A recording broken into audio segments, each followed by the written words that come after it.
How are you? Are you doing well? I hope you are all doing well, and that everything is going great for you.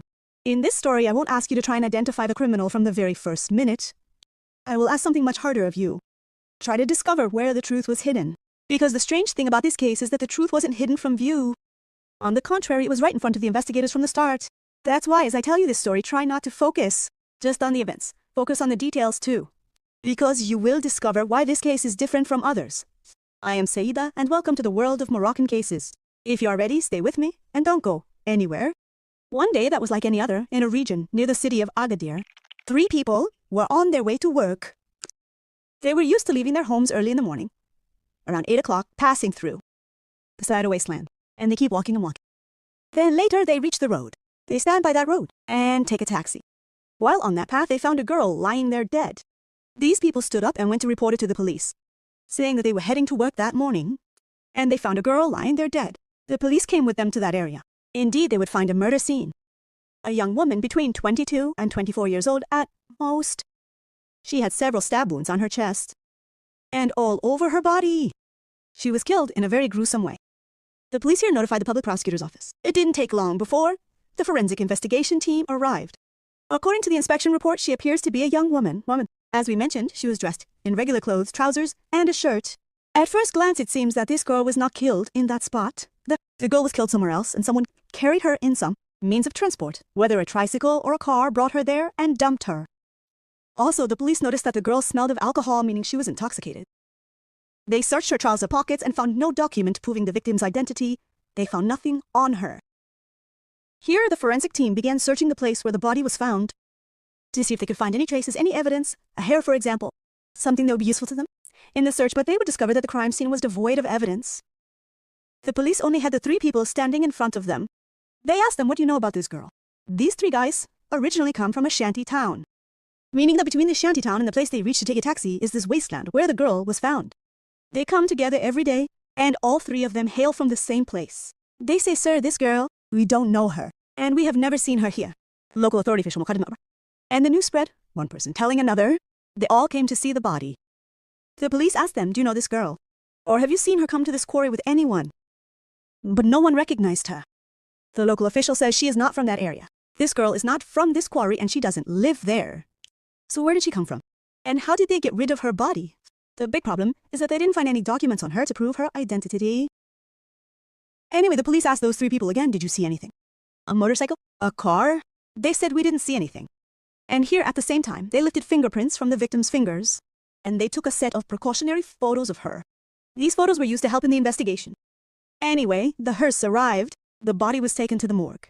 They went back to the records to check if someone whose wife, for example, or sister had disappeared. They checked the missing persons reports, searched for families with the same description as the victim. But there wasn't nothing. A period of time passed, and no one came asking about this girl. Here, the police would be forced to go to that quarry. They would take the girl's photo with them and ask about her there. They asked in all places, but no one recognized her. Unfortunately, the big problem that would happen is that the fingerprints taken from her fingers didn't give us anything. Because the girl who was killed didn't have a national ID card, even though she was around 22 or 23 years old.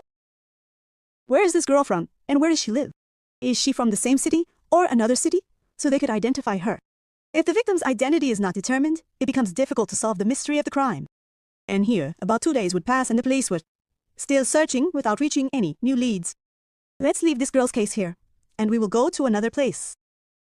Around 6 o'clock in the morning, a woman used to come to a place that was a landfill. There are 2 residential neighborhoods that collect their trash and throw it in that dumpster. This man is 48 years old and has a small cart, He is used to going to this place, picking up stale bread or finding old things that are still usable to resell. He makes a living through this work. One morning, as we said, around 6 o'clock in the morning, this man brought his cart there. He started searching, and he found the body of a man killed and dumped there. The man dropped everything in his hands and went running. He went straight to the police. Peace be upon you, and upon you be peace. The man entered exhausted in a difficult state, sweating and trembling uncontrollably. What's wrong, sir? What happened to you?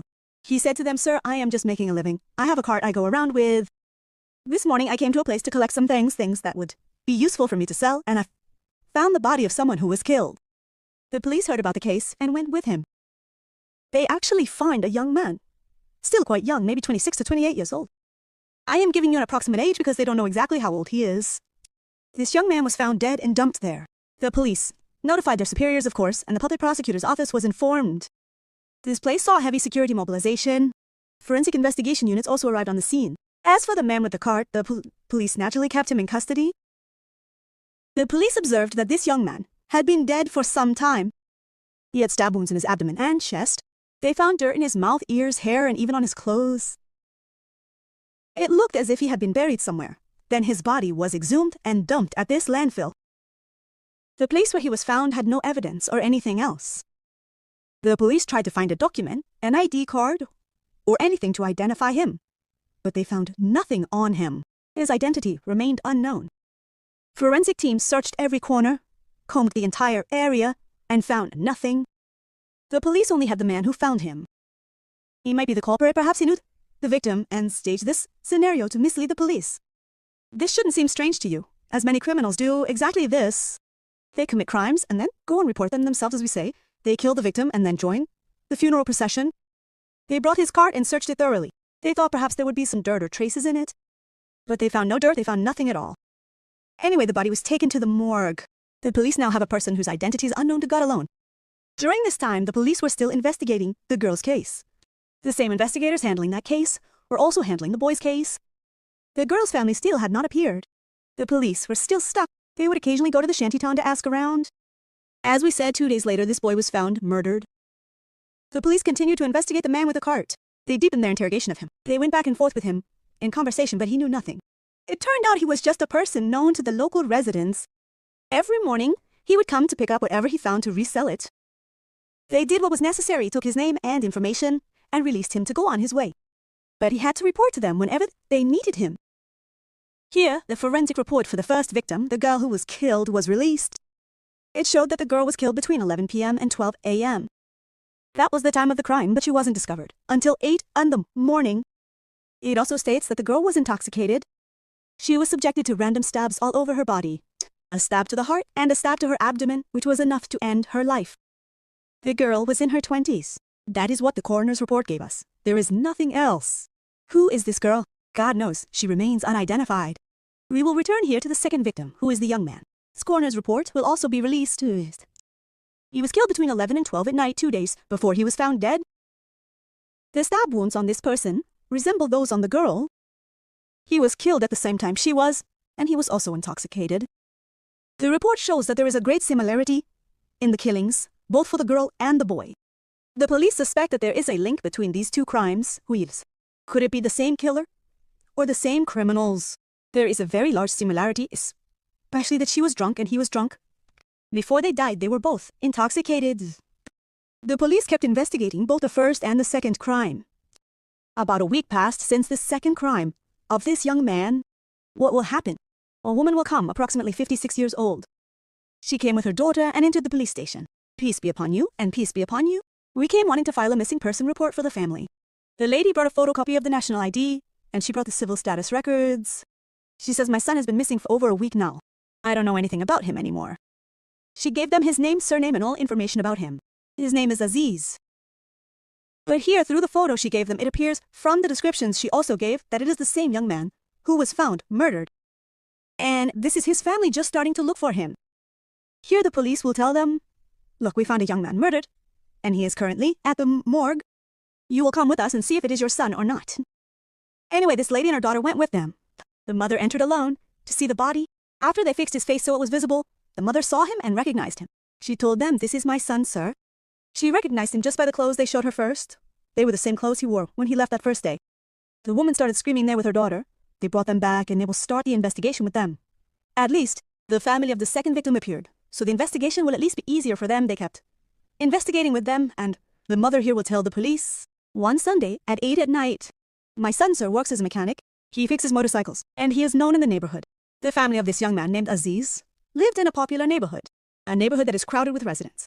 They had a garage, a first floor, a second floor, and a rooftop. The boy took that garage. He turned it into a workshop where he fixes motorcycles. Everyone from the neighborhood used to come to him. Everyone knows him.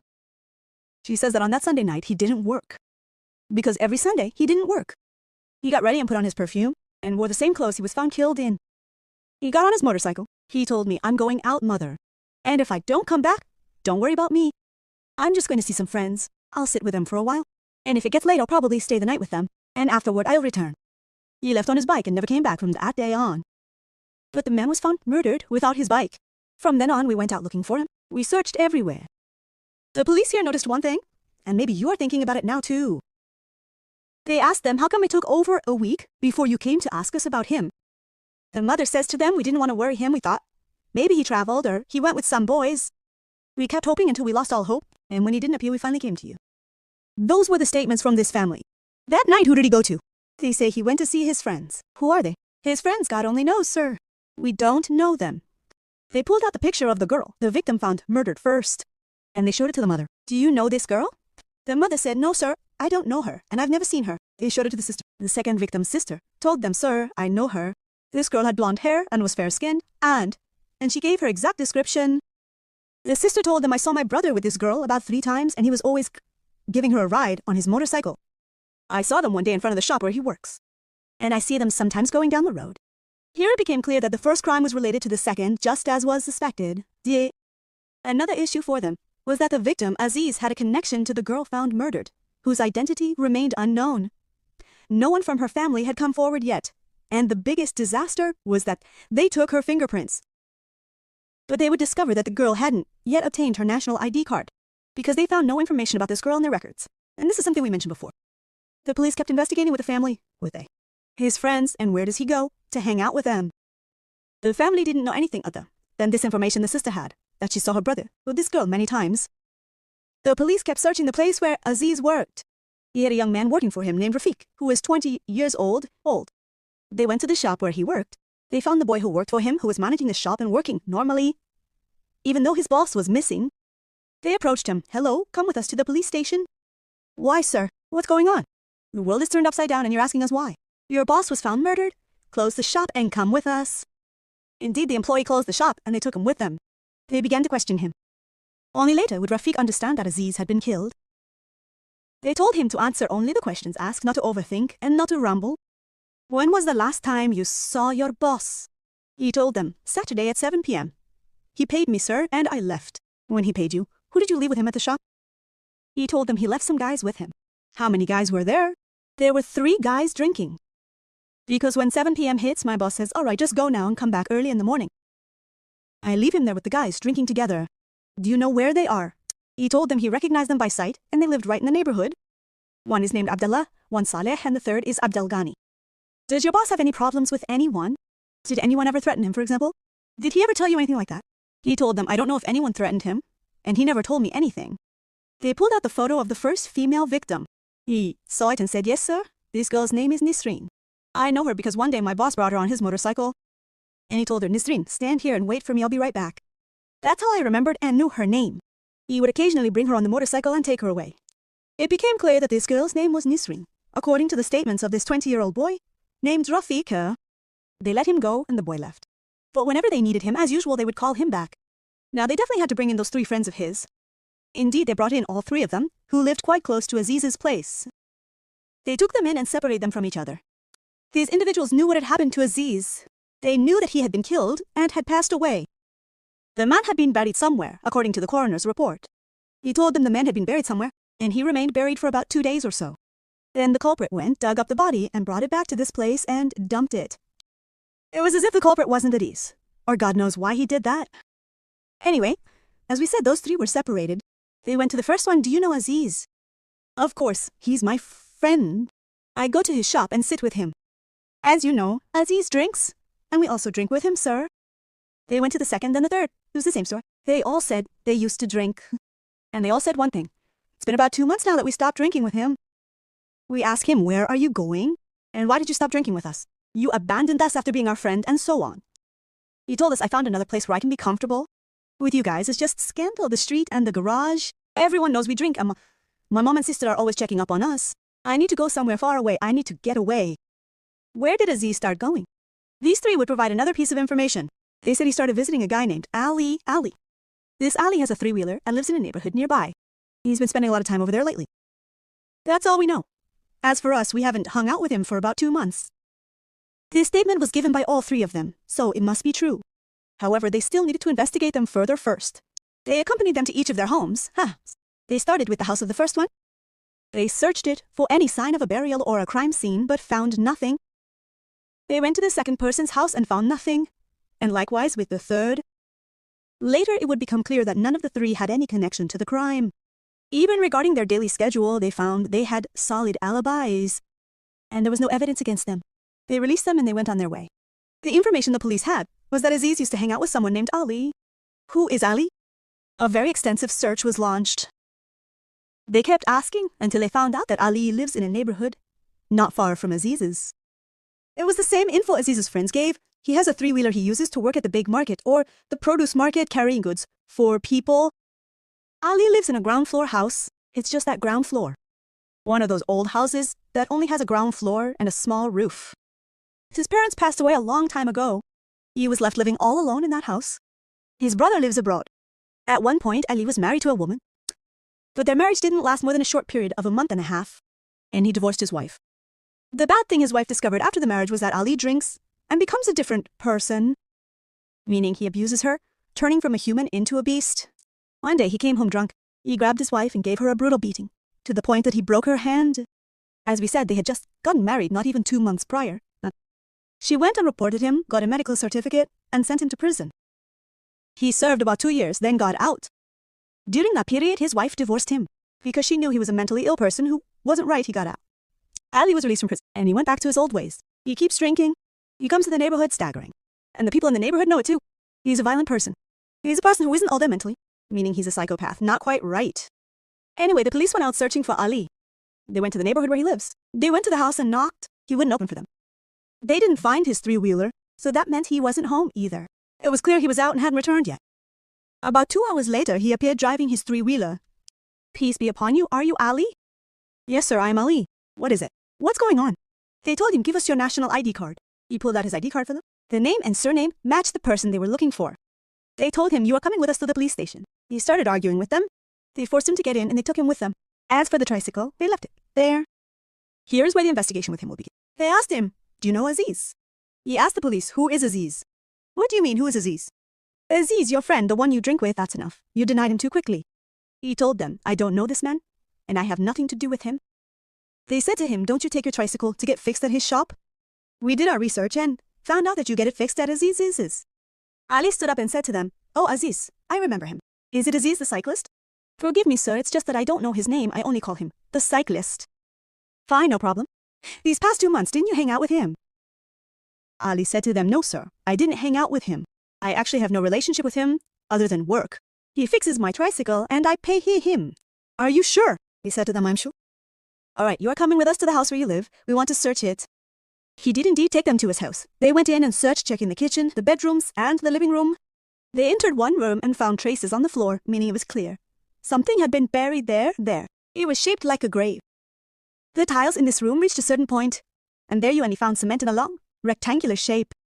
Here the police became suspicious, saying perhaps this is the place where Aziz was buried. They brought digging tools, dug there, and found a wallet wrapped in a plastic bag.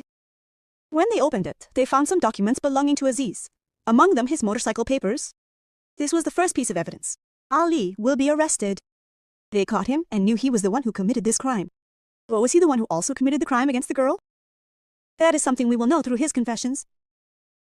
But before that, the police went up to the rooftop and found a small shed. They broke the lock and went in. They found a motorcycle inside. Through the investigation they conducted, they discovered it was Aziz's motorcycle. These were all sufficient pieces of evidence proving that this person was the one who killed Aziz. Ali saw everything with his own eyes. He saw them find Aziz's motorcycle and the place where he was buried, so he hung his head. He couldn't find any answer at all to respond with. Then they took him out of there and brought him to continue the investigation.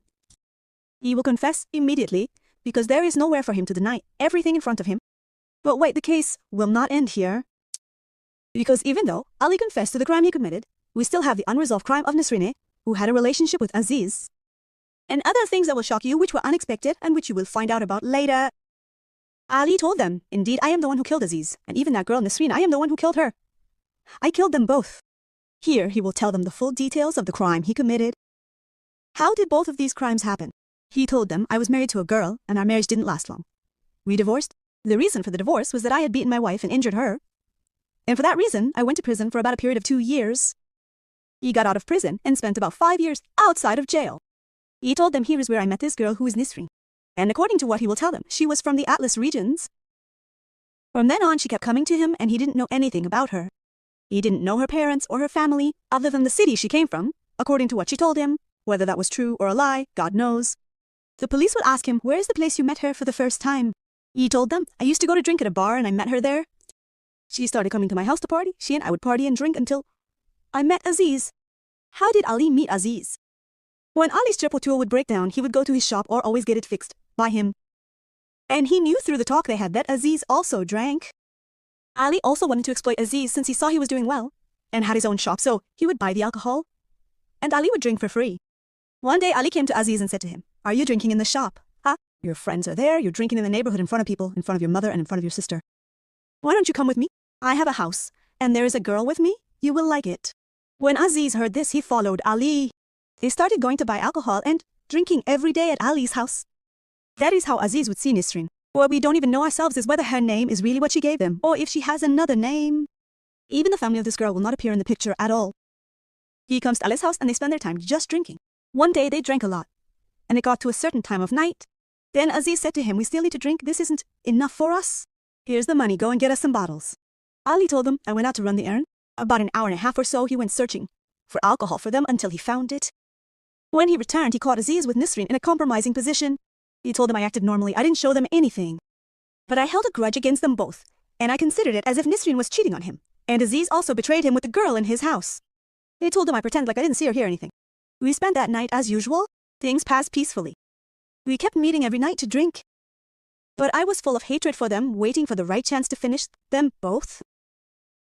Days went by, and on Sunday, this problem escalated and became much bigger. For a while, Aziz had been in a relationship with Nisrine. They would ride around on a motorcycle, and he would take her to places. All of this was done behind Ali's back. When he went to work at the market, he would leave the girl at home. She would take the opportunity to go out and meet Aziz. That is why the guy who worked with him at the shop saw them hanging out. He even brought her to his workplace, and his sister saw them repeatedly. Ali was also going to realize that his friend and his lover were betraying him. They would take advantage of when he was at work to go out together. Anyway, he grew even more resentful toward them. On Sunday, as we said, Aziz got dressed and ready. He got on a motorcycle and left the house. He went straight to Ali's house, under the pretext that they would party that night. And that was his final outing. They sat down and drank heavily. The girl got drunk. Aziz also drank until they reached the peak of intoxication. And those devilish thoughts he had been preparing came to Ali. He remembered that these two were betraying him. And so he decided to take revenge on them both. He said they were no longer in control of themselves. I went into the kitchen, grabbed a knife, and came back to them. I finished them both off, starting with Aziz first. Then I followed up with Nisrine. What did he do on the night he committed his crime? He told them I took the girl and put her in a carry-on bag. I took her to the place where she was found in the beginning. I left the body there and returned home. And that is where the people on their way to work found her. But Aziz remained with him. What was he going to do with him? He brought cement and sand. He dug a big hole in the house. His goal was to hide the evidence. He told them I buried him inside my house. But after 2 days, I was afraid it would start to smell or something like that, and it actually did. It was as if I started smelling a bad odor in my house. I said it is better to take him to another place and dump him there. I did not want my crime to be exposed. I said it is better to dig him up again. I took the body out and brought it to the place where it was found. The body stayed at his place for more than 2 days. Then he dug it up, took it out, and dumped it. These are the full confessions of Ali, who killed 2 people, his friend and his lover. But in one moment he would shock the police with news, something that left them stunned. He told them, look, I have committed another crime, a third one, and said, a girl named Fatima. I also killed her. And imagine with me, she is also buried in Maida. How something the mind cannot comprehend. He told them, I will tell you everything. I also knew this girl for a while. And this was after I got out of prison. I met her. I started bringing her home to hang out. I discovered that this girl was also cheating on me. When I would go to work, this girl Fatima used to go with other guys and cheat on me with them. One night we were hanging out, I caught her and finished her off too. The police went with him to the house and he was going to show them where he buried her. They went up to the roof with him. The roof was small. He had planted some flowers and small pots there. And on the wall between the roof, he had put cement. That is where he had buried Fatima. But because she was buried on the roof, it surely wouldn't smell like Aziz did. They broke down that wall and pulled out a girl's body. She had been buried there for almost 3 years. The police asked him, "Where do you know this girl from too?" He told them, "I just met this girl on the street. I found her to be a drifter running away from her family, and she had no identity either." This Ali used to exploit girls who were lost, had no one in the world, or whose families had disowned them and didn't care about them. He would exploit the suffering they were going through and bring them to his house. He would hang out with them, and in the end, when he felt something wasn't right, he would grab them and finish them off. He wasn't right in the head anyway, like a sick person. For 3 years, he had Fatima buried in his house. It was only later that this crime was discovered through the 2 crimes he committed afterwards, those of Aziz and Nisrine, meaning this person is considered a serial killer. Ali confessed to this 3rd crime all on his own, meaning he killed Aziz, Nisrine, and Fatima. 3 lives he took in his home. These were Ali's confessions. He will be brought to justice, and the court will sentence him to death. We have finished today's case here, See you in the next video with a new story and case. Goodbye. Find it, book it, make it yours.